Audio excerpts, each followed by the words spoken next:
How do you describe Dr. Mallika Sarabhai as?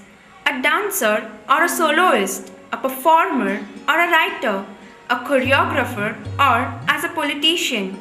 Yet, she describes herself best as a communicator.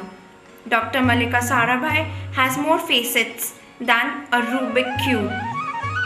Born on 9th May 1953, she is the daughter of reputed classical danseuses Mrinalini Sarabhai and father of Indian space research Dr. Vikram Sarabhai, an excellent confluence of artistic zeal and scientific pursuit.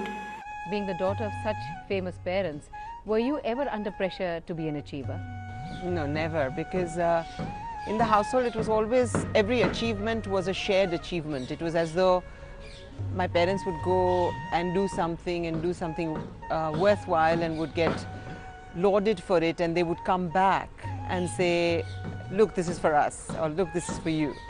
So there was no compelling ever, there was no pressure. There was perhaps self-demand that one didn't let the family down, not only the parents, but no, there was nothing like that. The holder of MBA from IIM Ahmedabad and doctorate in organizational behavior from Gujarat University, she is a multi-talented personality.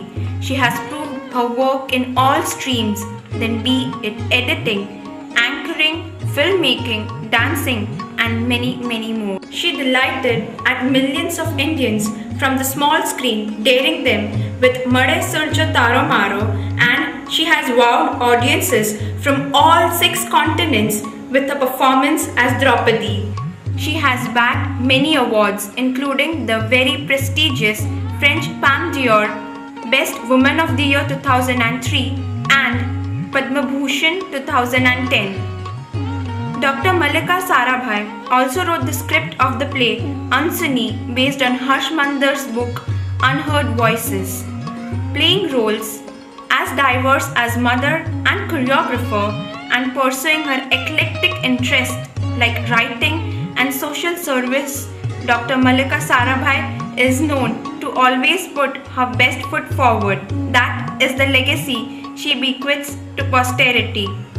Ladies and gentlemen, Devyo or Sarjano, please put your hands together to one of the greatest Indians of independent India and a cultural icon of our times, Dr. Mallika Sarabhai.